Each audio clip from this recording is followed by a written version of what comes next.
221. Patient's name is Edward Nigma, also known as the Riddler. So, Edward, Warden Sharp tells me you've been leaving threatening riddles scrawled on the asylum walls.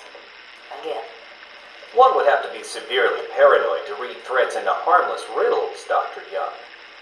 May I test you with one? Very well.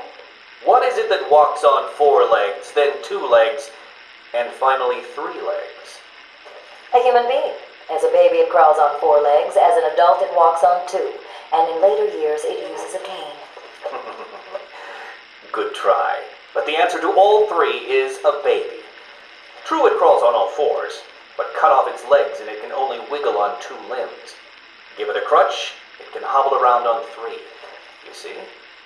It's horrible. How can you even joke about that? Easily, Doctor. It's not my baby. Taped interview 39. Patient's name is Edward Nigma. At this point in time, I've yet to decide if Mr. Nigma is a suitable candidate for the Titan process. I'd like to talk about your childhood. Miserable. Next. By all accounts, that is where your fascination with riddles began. I believe discussing those years could explain your compulsive behavior. Very well. My father hated me. Always called me a moron. I see. I was determined to prove him wrong, so I entered a contest at school. A $20 prize to the kid who could figure out an almost impossible logic problem. I won, of course. And that pleased your father? Hardly. He was convinced I had cheated. He kept yelling, "You must have cheated! Admit it, you moron! You cheated!" I swore I didn't, and he hit me for lying. I'm sorry to hear that, Edward. Don't be. He was right.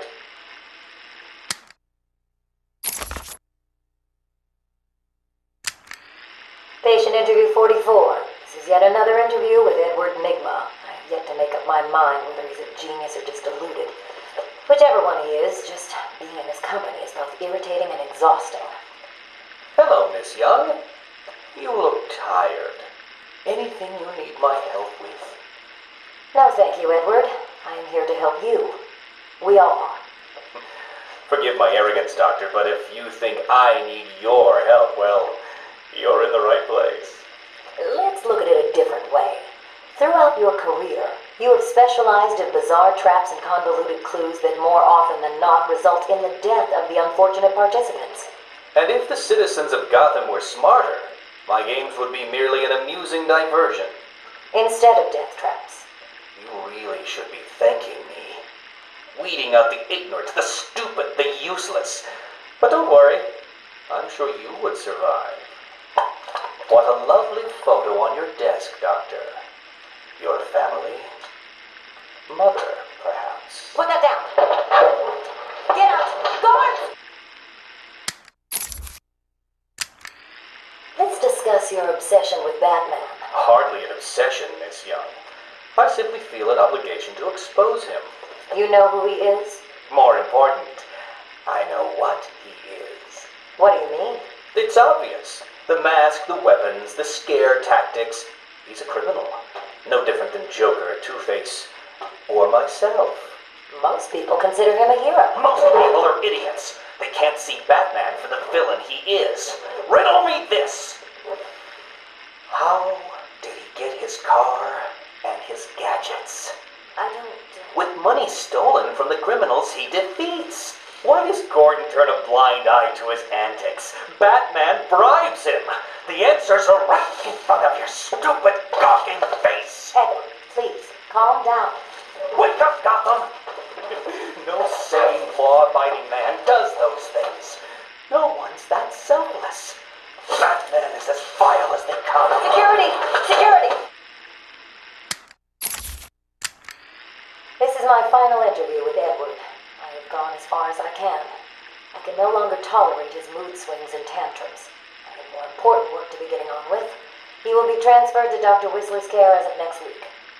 Good morning, Doctor. How are you today? Fine, thank you, Edward. You're in a good mood. I'm always in rare spirits when I'm about to be released.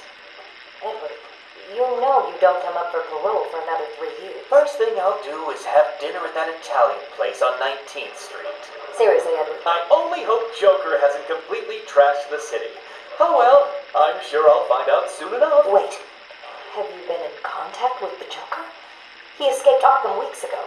And yet, one hears things. What things? What have you heard? Oh, something about a surprise party for Batman. I forget the rest. You know Joker. Yak, yak, yak. Edward, if you know anything, you've got to tell me. Lives could be at stake.